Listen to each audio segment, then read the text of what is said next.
Thread stand installation. Pick up the thread stand.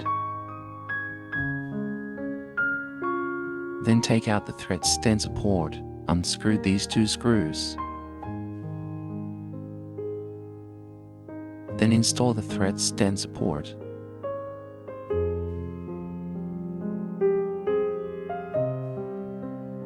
Tighten it with a 4mm hexagon socket.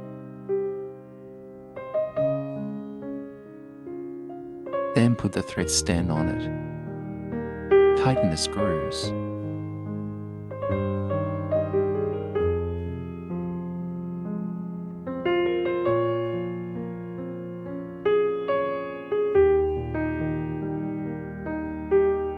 Next, install the windproof cube.